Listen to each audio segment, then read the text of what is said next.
Hello, everybody. Welcome to Waiter to Win. Darryl, Maree, Daryn, Burroughs join myself. It's a great pleasure to be here once again after what was an outstanding weekend. The all-to-comes all landed. The boys were tipping out of their skin.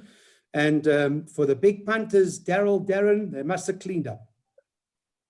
Yeah, Clyde, I have to give Daryn kudos over there. He found a great treble. My two were the obvious two, but they came home in style, and that's all that matters. Well done, Daryn. I hope you got some of the money. Yes, well, it was a good start to the day with the Valleybed Royal Wolf arriving, and then True to Life won as she liked, and then got the green light, won a good race. It was his second run after a rest, and it looked like he was just found wanting the final 50, but he dug deep and won. If you took all of our 5 selections into a multiple, you would have got around 66 to 1. All 5 to win. So yeah, it was a great day for us. Excellent, excellent. 65 to 1. What an outstanding treble. We put that all up on the slide last week for those that watched. Can I just ask you guys, with the Premier's Champions Challenge out of what happened last weekend, I mean, the way I see it now is Malmoose, I'm not sure if noms are out yet, I haven't checked, but I would imagine Malmoose got the green light and Summer Pudding bump on that day in the same race. Am I right? Yeah, something definitely to look forward to, Clyde. But you have to say, got the green light. He's going in the right direction, and he's going to be cherry ripe. And with that turn of foot, and eventually getting over to a distance that he's going to be more effective over, he's probably going to be the one to beat. I'm siding in his corner at this stage. Okay, interesting. Daryn, what does the card look like today? Oh, for Saturday? For Saturday, it's not a bad card. I think I found 1 or 2 good strikes for the card, and yeah, it's competitive, but it's catchable. Okay, and for you, Darryl, what does it look like? Yeah, Clyde, 1 or 2 tricky handicaps, but we've also got a nice progress plate coming up with some up-and-coming youngsters with bright futures ahead of them. That makes the card quite interesting, and definitely one to tune in to tomorrow afternoon. Okay, lots of chit-chat this morning. I know you guys are probably wondering why we're talking so much. Yeah, let's get started. Here's race 4. Can you guys see it from your side? I've got it up on the full screen where Siren of Greece is 18-10, right? Arizona Lady, number 3, the second choice at 5 to 2. 2, Princess Thiana is at 4 to 1. Number 1, Electric Boots at 5 to 1. As Good as It Gets, number 5 is 9 to 1. And then you get betting 14 to 1 and better out the others. I'll start with Daryn Burroughs here. First leg of the pick 6. Daryn, what do we do? We actually loading up. We're going around 6 horses in the pick 6 here.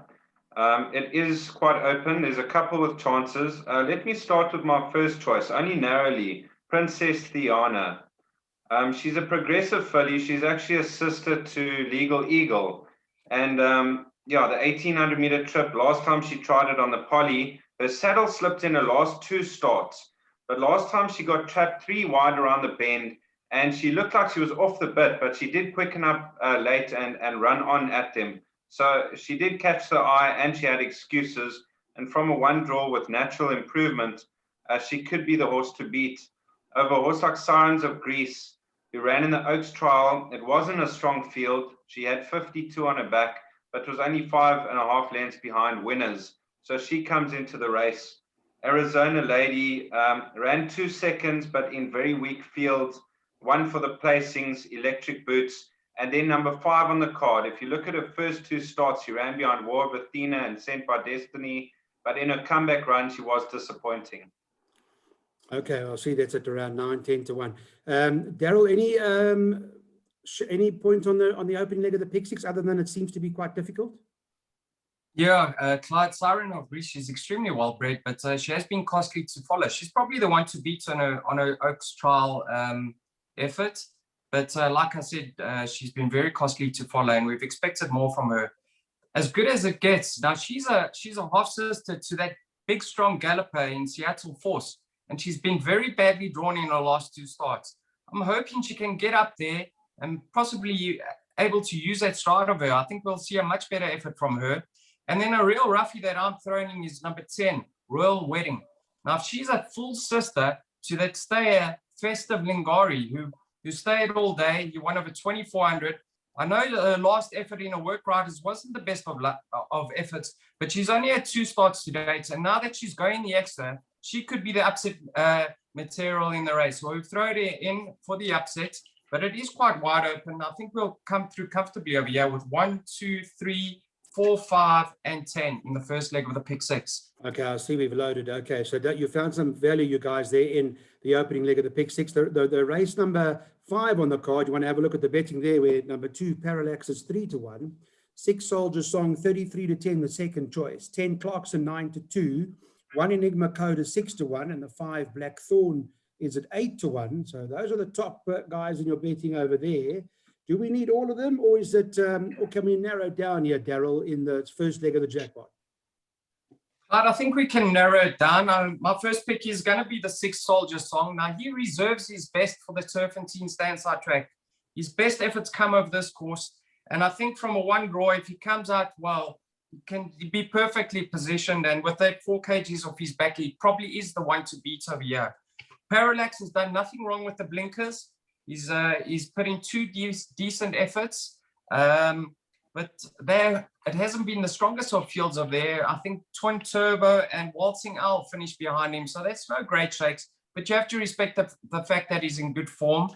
And then the likes of Clarkson. Now, he's damn stayed all day. I think she won over 26.50 and 24.50. It was a disappointing effort last time out, but that was his second start. So he does have scope for improvement. And now that he's been stepped up in distance, I think the Alexanders will be chomping on the bit to get 1 or 2 more victories before emigrating. So I think he's definitely one for the shortlist.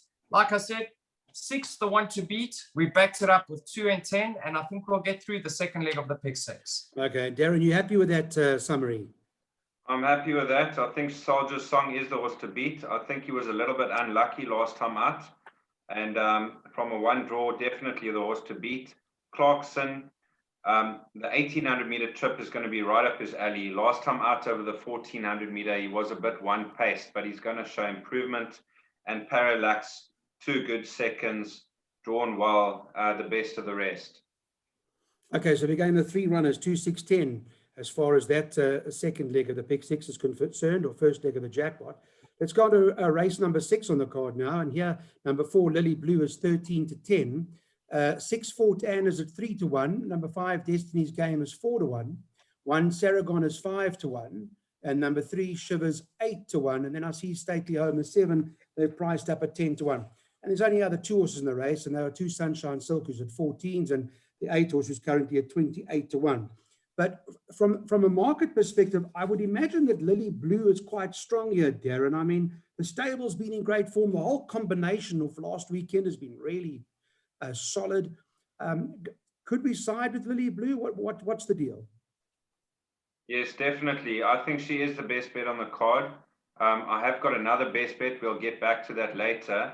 But Lily Blue, if you look over the 1800 meter trip, she's unbeaten 4 out of 4. She won twice in Zimbabwe over the 1800 and twice in South Africa. Her last start over a mile was a bit sharp for her. She was staying on behind Wiley Wench. And I think she's the horse to beat. This is the right kind of race for her. A handy galloping weight of 56 kilos. And Lily Blue is going to take a lot of beating. So for me, close to a banker, we have included Fort Anne into the pick 6. Very good last run in a feature race behind Seahom. And I make her the biggest danger as she does receive 4 kilos. Okay, Darryl, what's your deal on this? Yeah, Clyde, Lily Blue's done nothing wrong over this distance. I think she's unbeaten over this distance. So she's got a nice turn of foot. She's well drawn, so she should be well positioned. And if she doesn't hit the front too soon, because she has hit the front in the past quite a distance out and just been caught late. I think if Music can just hold up a little bit longer, with that turn of foot, she could run them down. I just looked at this race and I thought it was void of pace. So I thought the likes of Fort Anne, who actually ran a cracker in her last night. She only received 0.5 kilogram from Seaham, and she finished alongside Sparkling Water, who's come up to run second in the Oaks, and put 7 lengths behind her and Netta, the third place runner. So that's a very decent effort. I thought with 52 kilograms, she has one start to finish in the past. I thought if Ryan Munger gets up front with that weight with very little weight to shoulder, she could prove hard to peg back. But Lily Boo is definitely the biggest danger. I think they'll fight out the third leg of the pick six. Okay, so those are the two as far as that race is concerned. It does appear that we're going to have to put both of them in after that. So make sure race 7 on the card is the Spook Express handicap over the 2,400 meters. And it appears to be an open market. I mean, almost 3.5 to 1 the field. Let me start with you, Daryn, if I can come to you now on this race, the 7th race. What does it look like? Tough? Yes, very tough. Wide open handicap. I'm siding with a 16 to 1 shot called Illuminate. I went back through her form over the course and distance, and about a year ago, she ran off her 80 rating. She ran third, 4 lengths off for horses like Chitengo. So she is course and distance suited, and her ratings dropped now to around 71, and she goes back over the 2,400 meters on the stand side with only 52.5 kilos. I do believe she's going to be very competitive. By no means a good thing. The field is wide open. There's many with chances. Katy Perry trying the trip for the first time. She stayed the 18 very nicely last time. She does have to give the field a bit of weight, but she should be thereabouts. Ocean Forest won very well over this trip last time, and even she's a cracker. This field is wide open. We played wide in the pick six, but I do find value with Illuminate. Illuminate, big prize too. Darryl, what's your take? You agree with Daryn? Is there another Illuminate you like in the race? No disrespect. No disrespect to Brett Weber. He does very well with the stock that he's got. But let's be honest, who's the champion staying trainer in the country? Wayo Mauen. And that's changed stables, and it changes as good as a holiday. So let's see how she goes. She is a big, strong galloper. If she's able to use that stride up front, she can certainly fight them off. Katy Perry, I looked at the dam side. There is a grade 1 win over 2,000, and also in the family, there's a grade 1 win over 2,400. She seems to be very consistent and unexposed over this trip. So if she's even more effective over the distance that she's now attempting, she could well be the one to beat. I'm very skeptical about that form line, but you know what? She's by dynasty. She can only get better with racing. And with 52.5 to shoulder, Sean Terry, Lyle Hewitson, you'll be foolish to discount her chances. And then, like Daryn said, very little separating Ocean Forest, and She's a Cracker. I do prefer She's a Cracker. I think Muzi might have I think if he pushes the button a little bit earlier, she's a one-pace galloper. I think she might fight off Ocean Forest this time round. But we've gone wide in this leg of the pick six. If I was pushed into a corner, I'd say, let's go with Katy Perry if she gets the trip. Okay, Katy Perry, Illuminate. Let's double float them in the quartets and then we get the money. That's the way to do it, I suggest. Let's have a look now at the final leg of the pot. And yeah, Puerto Manzano is currently at 2 to 1. One Shango is at 33 to 10 as the second choice. 2 Rivers Town is 4 to 1 with number 5 on the card, Inuit at 4 to 1. Then the 6 Herodotus 6 to 1. And the 3 Pack Leader is currently at 7 to 1. Final leg of the pot here. And the question has to be asked, can we get away with just a couple of runners here? A horse like Shango, I mean, with Lyle Hewitson in the saddle, he's got top weight on his back. I understand it at this particular level. But what would you make out of the final leg of the pot, Darryl? Yeah, Clyde, I'm very confident of you. I think Shango's got obviously bigger fish to fry. He's going to be nowhere near 100%, whereas a horse like Puerto Manzana is racing fit. He's on the upgrade. He's going to be close to spot on. So I think Shango, although he's got the class and he's been rested and gelded, I think he's going to come unstuck over that final furlong. Just looking at this race, I think the only chance that Herodotus has got, he's only a one-time winner, if I'm not, he's a two-time winner. He's promised so much more, but he's a one-paced son of Trippy. I think his biggest chance is going up there and making a decent pace for the stable companion, because he's got nothing to cut. He doesn't have a turn of foot. Whereas Elliot, I think he's got a bright future. He just hasn't learned how to race the son of Futura. He tends to overdo it. And I think now that he's with more and more racing experience under his belt, he's going to be able to settle. And if he settles, he's got a devastating turn of foot. So I think the race does lie between Puerto Manzano and Elliott. I'm fairly confident that we'll get through this leg. Riverstown, he's never won over this trip. And a mile on the standside track is the most testing mile in the country. So I think they'll try to get it easy up front with him, but I think the others will probably find the better of him inside that final furlong. So I'm expecting Puerto Manzano to continue on that upgrade of form. He's going the right way. Elliott to chase him home. Those are the two I'll be expecting to fight out the finishing leg. So Daryn, the question is, on that basis, it means we take our chances and we push Shango aside for now, because it sounds like he may need it in terms of a bigger fish to fry, as Darryl refers to. A horse like Riverstown, can you take a chance and leave that out? I mean, what do we do? In Big Six, we've recommended 2 horses, 4 and 5. Are you supporting that view? Yes, I am. I do believe that Puerto Manzano is very progressive. I think he's a stunning racehorse. He's going places, and this is the right race for him to put another win on the board. So my first choice will be Puerto Manzano over Elliott. Elliott's been a little bit disappointing lately, over racing, and if he can just settle, he's got a really great turn of foot. And over the mile on the stand side, he's won over the course and distance before. I would like to see the old Elliott back, and he'll give Puerto Manzano a big run for his money. Shango, long rest. Like Darryl said, bigger fish to fry. We're going to take our chances and leave Shango out. And Riverstown, I think he's best over 1,400 meters. Okay. All right. So we'll take our chances then and go those 2 runners as far as that event is concerned, which gives us an opportunity, which I would assume the final leg of the Pick Six. And of course, the races today named after those who lost their lives in the Henneman Air disaster back in 1988. And I think it's also a chance for the industry to remember all those that have been associated, that were close to the industry or part of the industry, that lost their lives when working for the industry. And that, I think, has always been the point about remembering these guys who, unfortunately, the plane went down, shouldn't have been up in the air in the first place, I've always maintained. But it's something that the families are still very close to.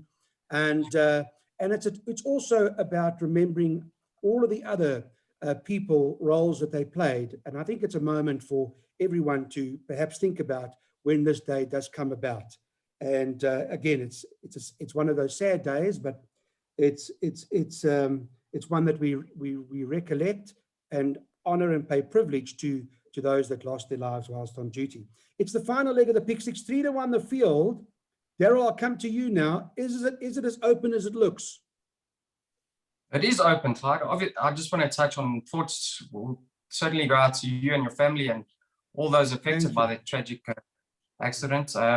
Yeah, I was a very young boy at that, and I was funny enough, we had family with Andre Hoffman and Steven Swanepoel, and I was with them when the news broke. So it hit hard, it hit home hard, and our thoughts go out to all that were lost their lives.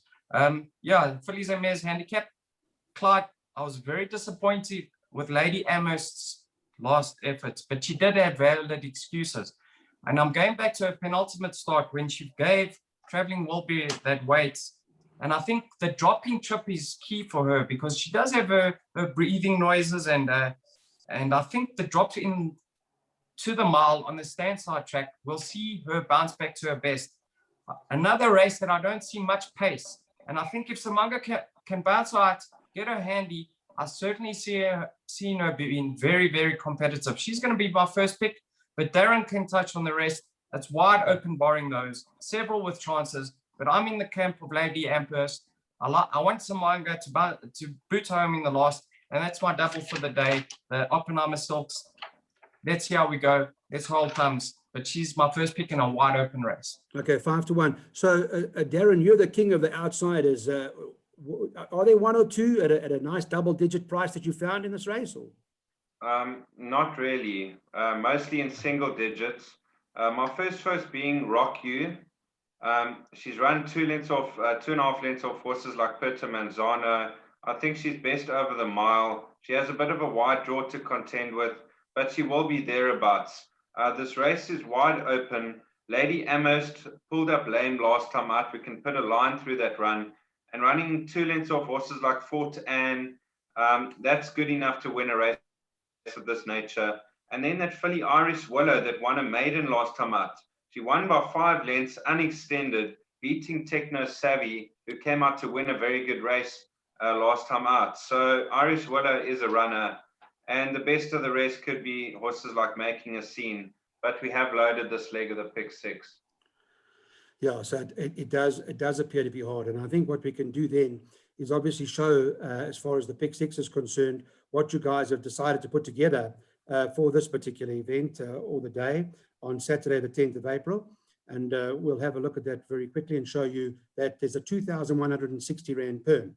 The first leg, we're going 1, 2, 3, 4, 5, and 10. The second leg, we're going 2, 6, and 10. The third leg, 4 and 6. We'll get away with those 2 horses, we believe. The fourth leg, 2, 3, 5, 6, 7. Then 4 and 5. It sounds like there's a confidence that we can get through there. And then the last leg, 3, 4, 5, 6, 7, and 8. As far as the bipot is concerned, for 180 Rand, and we got the bipot as well last week.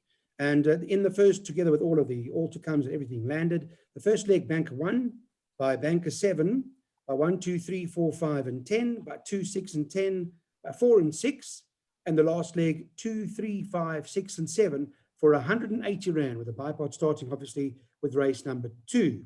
And I'll ask Daryn to take us through his play of the day with that slide on the screen at the moment. Daryn? Okay, so my first best bet on the day, my early strike of the day will be Gallic Princess in race 2. I believe that she's going to be a very hard horse to beat over the 1100 meter trip. You know, a run in the past that caught my eye was when she beat Ria Quarari. Ria Quarari did improve since then, but she came past him like he was standing still, and it was very impressive. Then she followed it up over 1,000 meters. She jumped slow, and she came with a late run. But another good run in the Magnolia, she gave Winter Smoke 8 kilos, and she got within a length. She moved up alongside, and then Winter Smoke just outran her the final 50. And her last run against the Colts behind Vaz Vicky also moved up to a point, and then just got outrun by her, by Vaz Vicky and Bahika. I do believe that she'll take a lot of beating in a field like this. The favorite is Tropic Sun in the race. I think she's got a little bit more to do in a field like this.